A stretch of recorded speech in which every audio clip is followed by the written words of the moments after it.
Okay. Alright. This is my fourth time trying to record this because all of my equipment is broken and keeps messing up. But what better way to end this stupid year? Hello, Happy New Year, and welcome back to Simon's Rants. I'm Simon, and today I'm counting down the top 21 movies to look forward to in 2021. Why 21? Well, because not only does it sound good, 2021, 21 movies, but because last year we didn't end up getting half the movies we were expecting. So I moved some of those movies over to this list, but I didn't want to sacrifice any of the new movies I'm excited for, so I just made one big long list. So I'm going to be doing this unedited. I want to just have a simple conversation style video where I just kind of talk real quick about each one of these. Obviously, we don't know a lot about some of these still, so I'm just going to be saying one or two reasons why.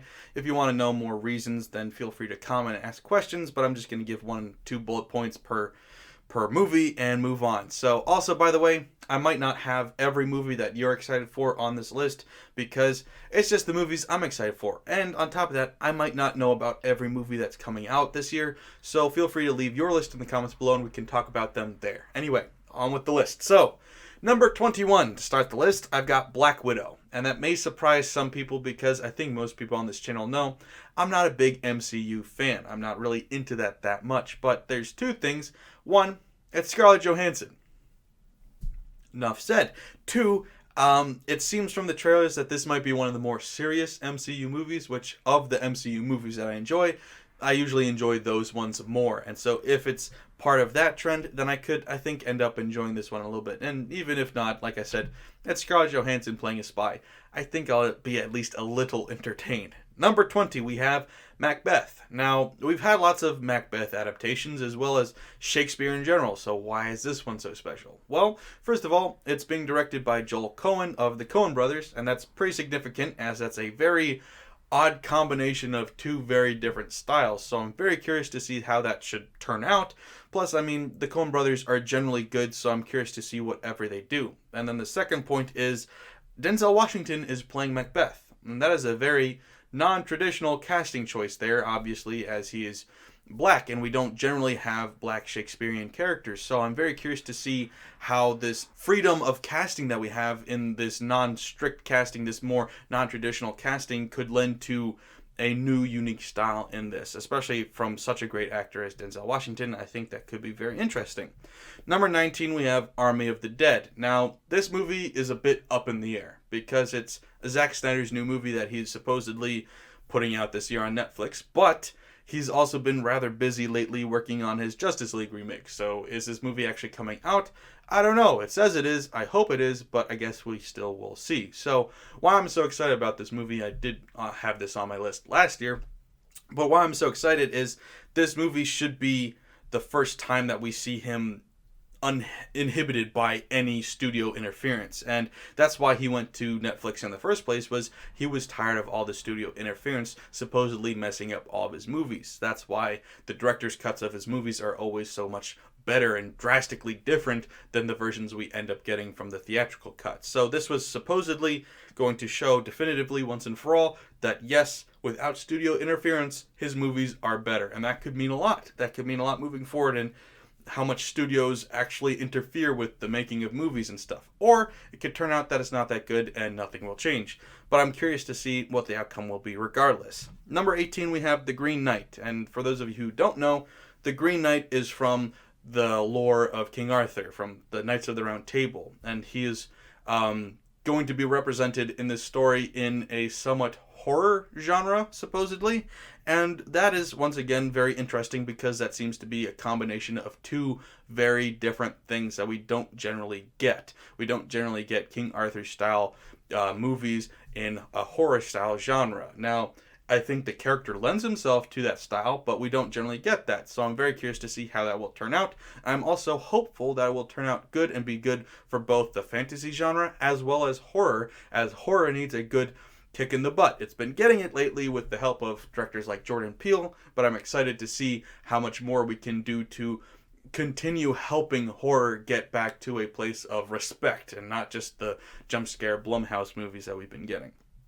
Number 17, we have The Suicide Squad. Now, I think everybody knows and can agree that the first Suicide Squad movie was garbage, but I am a little more hopeful for this movie because even though it is still part of the DCEU, it has James Gunn behind it now, so somebody different is behind it. Now, the last time that happened where DC stole somebody from Marvel and made them do their movie, it was Joss Whedon doing the Justice League, and that turned out horribly, but I think that this could end up being a little bit better, as I like the Guardians of the Galaxy more than I like the first Avengers anyway. I was never a huge fan of Joss Whedon, and I think James Gunn has more creative ability and talent than him, so I'm hoping that this can be good. I'm also hopeful because I do like the Margot Robbie Harley Quinn, and I even have some hope that the Jared Leto Joker can be good under the right direction and script.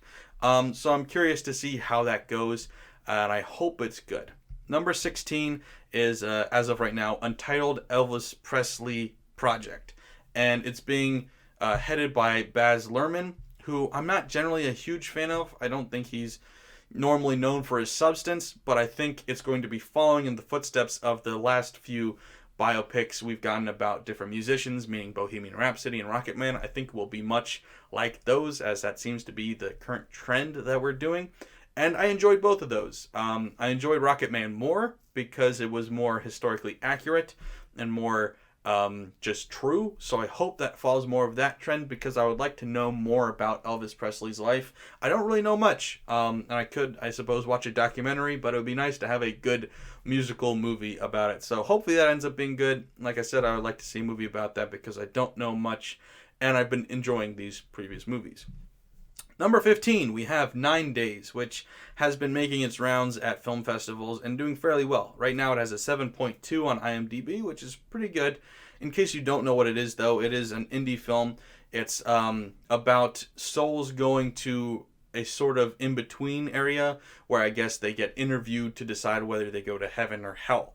And so I'm curious about that. That's a very interesting topic that we don't really ever get in mainstream movies. That's why we need indie projects like this, because they come up with much more original and different ideas. So I'm excited for it. It's, like I said, been doing well among the different competitions and festivals and stuff. So I think that's promising. Number 14 is Pieces of a Woman, which is another movie that's been making its film festival rounds, but hasn't been doing quite as well, at least among audience members. It has a 5.4, but it does have a much more positive Metacritic score, or Metascore, at 68%. So why I'm so interested in this movie is that it is starring Shia LaBeouf and Vanessa Kirby. And I don't really know anything about Vanessa Kirby, but people have been going wild over her in this performance.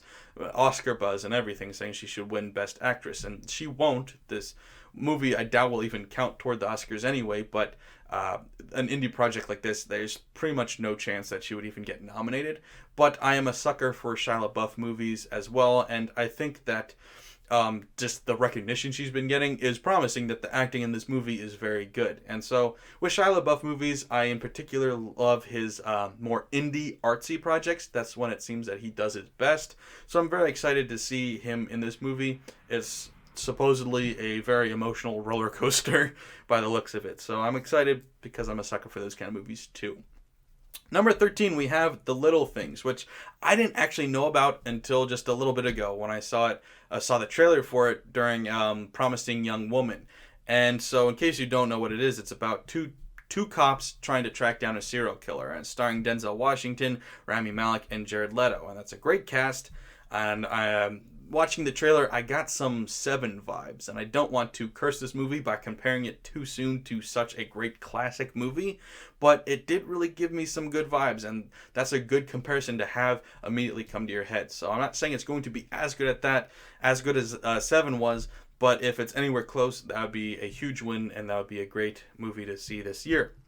Number 12, we have Nomadland, which is yet again another independent film that's been going around, a little artsier film that's been going around on these festivals, and getting a lot of Oscar buzz. Now, once again, I don't know how much I buy that, but still, that's a good sign. Right now, it has a 7.8 on IMDb.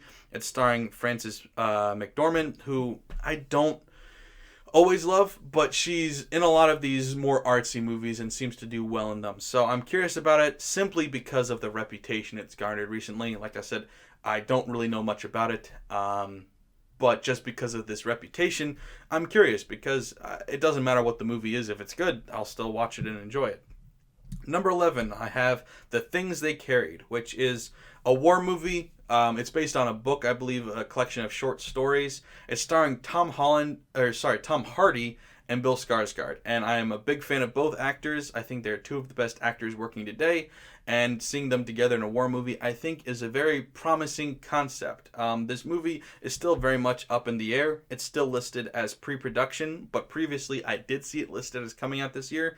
Right now it's not, so this movie may not end up actually coming out this year, but it does sound very interesting. I'm very hopeful that it can come out this year. I think it would be very good.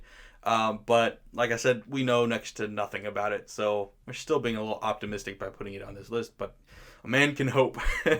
Number 10, we have The Unbearable Weight of Massive Talent, which, let me just read the synopsis for you real quick. A cash-strapped Nicolas Cage agrees to make a paid appearance at a billionaire superfan's birthday party, but is really an informant for the CIA since the billionaire fan is a drug kingpin and gets cast in a Tarantino movie. I don't know what any of that means. I don't know what this movie is going to be about, but it sounds hilarious, and it's starring Nicolas Cage. So I'm a sucker for a good Nicolas Cage movie, especially the ones that are a little tongue-in-cheek and make fun of themselves. Those movies are always entertaining. So don't really know what it is, but I'm curious, and I think it will be enjoyable. Number 9, we have The Beatles Get Back, which isn't, unfortunately, a movie about the Beatles. It's a documentary. It's Peter Jackson taking some footage from the making of their last album, Let It Be, and putting it together into a documentary form. He also previously was the one that did that World War I documentary, if you remember that, where he took footage from back then and then fixed it up, cleaned it up, made it HD, added sound and color to it. He's going to be essentially doing something similar with this, although it's going to be a much easier task to accomplish as is much more recent footage. So I don't know how much he's going to have to clean it up, but he's making a documentary out of it. And I'm a huge fan of the Beatles, so I'm excited for it. I'm not really a huge fan of Peter Jackson, other than, of course, his work on The Lord of the Rings. That's a great trilogy, but since then, haven't really been a fan of his work, so I'm a little skeptical, but he did a really good job on that last documentary, so I'm at least somewhat optimistic about this one too. Supposedly also, by the way, it's a much more optimistic look at that time. There was already the Let It Be documentary movie that came out while they were making the movie about the making of the album, and it was very pessimistic and a very dark look at that time, and this is supposedly a more happy, optimistic look at it. So I'm curious to see the different angle of the same shot, so to speak. Number 8, we have Zack Snyder's Justice League. And I know this isn't technically a movie. It's coming out in 4 parts in a miniseries. But to me, I mean, I'll still probably watch it all back to back as if it were a movie. And I am, once again, just very curious to see how Zack Snyder's new project will turn out, because this is an experiment. We're getting to see who Zack Snyder actually is as a creator. And I'm on the side that I believe him, and I think that he can be and is a great creator. And I think he's just been messed with by studio interference and expectations and people tampering and making sure that it's, you know, a 2-hour PG-13 movie when he wants to do something more complicated and longer and all that. So I'm excited to see how much better this movie is than the Joss Whedon one, and just curious to see what the whole state of movies will be like after we see what the outcome is. Hopefully it's good. If not, oh well.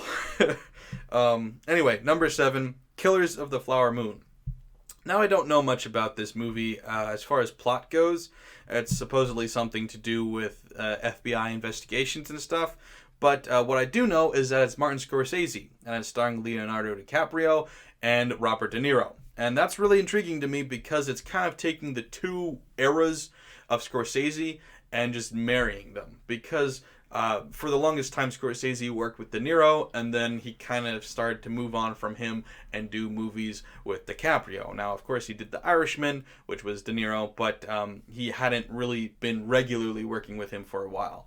Now, I am a pretty big Scorsese fan. I wouldn't say I'm his biggest fan. I wasn't a huge fan of The Irishman, and I definitely didn't like Silence, but he still has made several amazing movies throughout his career, and I think he still has the ability to make more. So I'm excited on this solely based on the cast and director behind it. I don't really need to know what the plot is because it's Scorsese, De Niro, and DiCaprio. What could go wrong? A lot, but hopefully not anything will. Number 6, we have Judas and the Black Messiah. Now, this is another movie that I saw the trailer for and was instantly interested in. It's got a great cast in it. It has Daniel Kaluuya, it's got Lakeith Stanfield and Jesse Plemons, and it's just a very interesting plot. I don't really know much about the story behind it, the history behind it, but I'm very curious, and I can't wait to see it. I think it should be really good. It seemed based on the trailers that it would be. Now that's not any guarantee, but it seemed promising.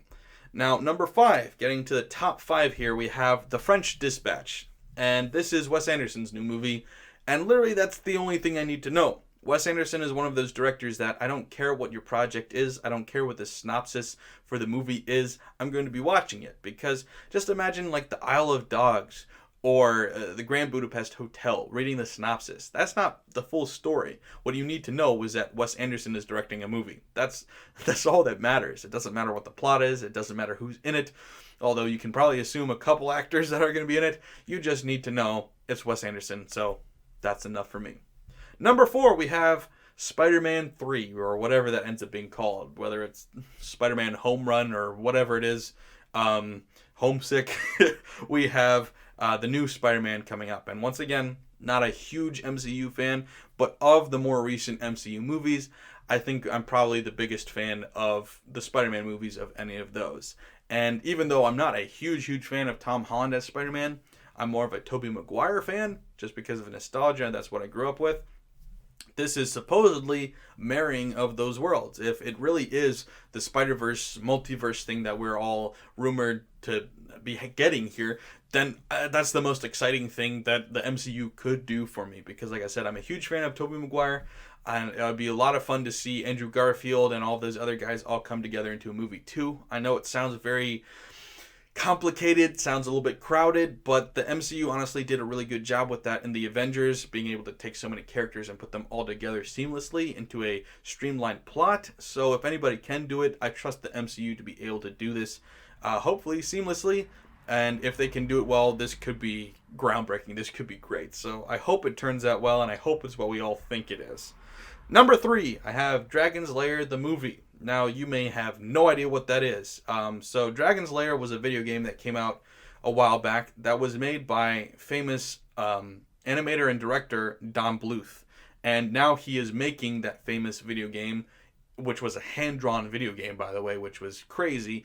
He's making that into a movie. And that is huge on multiple levels because of what I already mentioned about it being a hand-drawn video game. But now Don Bluth, who has not made a movie in about 20 years, is making another movie. If you don't know who Don Bluth is, he's probably the biggest animation director of all time. And he's probably the director behind many of your favorite animated movies from your childhood, like The Secret of NIMH, American Tail, Land Before Time. He even worked on Disney movies before he left and went on his own. He did stuff like The Fox and the Hound. He is a great animator and a great director, and I am hugely nostalgic for and fond of his movies. Even his later movies like Titan A.E., which was his last movie, I believe. I was a big fan of that. Anastasia, Bartok the Magnificent, all of this. So I'm really excited to see him come out of retirement and make another movie. I hope it's really good, but regardless of what it turns out to be, I'm sure I'll enjoy it. So, number 2, we have Dune. Now, Dune is another one of those directors that I kind of just trust whatever Denis Villeneuve wants to do. And he's quickly become that way for me. He hasn't been around that long. He hasn't made a lot of movies, but even just looking at his track record with the last 2 movies being Blade Runner 2049 and Arrival, I just trust him to make a good movie, like regardless of what his choice is. And that's not even to say, looking at the trailers and knowing the story of Dune, this movie looks awesome and should be awesome. And I think it really stood a chance of actually being number 1 on this list, and the only reason it's not is because number 1 is Last Night in Soho. What is that, you ask? Well, it's Edgar Wright's new movie, who's Edgar Wright? You may also ask. He's directed movies like Baby Driver, Scott Pilgrim vs. the World, Shaun of the Dead, Hot Fuzz, The World's End. He is one of the best directors working today. He's probably my second favorite director working today. I'd even have him above Wes Anderson, Denis Villeneuve, Tarantino, Scorsese. The only director that I honestly like more than him working today is Nolan. But so in case you don't know, for the majority of his career up until this point, he was making parody movies where he would take tropes from different genres and parody them and flip them on their head and say, hey, look, you're doing these genres wrong and here's how. But then recently he kind of flip-flopped again, and with Baby Driver, he, instead of parodying the genre, he just said, okay, you're doing it wrong, let me show you how to do it. And so Baby Driver was the action movie. He was making his first action movie and saying, this is how you do this genre correctly.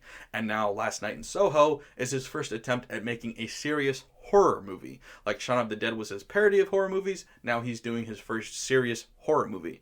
And like I said, I'm excited for the way that horror has been becoming better again recently with Jordan Peele and different movies like Midsommar. There's been a lot of really good horror movies to start coming out recently that aren't just the typical stuff we're used to. So I'm excited to see Edgar Wright join the ranks of horror directors and bringing back horror to life. And I'm really excited because it really needed it. So I think it should be really good. But once again, regardless of what Edgar Wright was planning to do, I don't care because it's going to be good regardless. So far, that's what his track record has said anyway. So yeah, those are the movies I'm most excited for this year. But what movies are you most excited for? Let me know in the comments below. And of course, don't forget to like, share, and subscribe if you're new here. And yeah, also, by the way, mentioned it several times, I am taking a break. It should be fairly quick. I'll be back next month. I'm taking not the full month off. I am actually going to be working these next 2 weeks in preparation to take 2 weeks off because, yeah, I do have another full-time job outside of this. But as far as you guys are concerned and you seeing me, I will not be posting another video until February. So love you guys. I'll see you soon. Bye.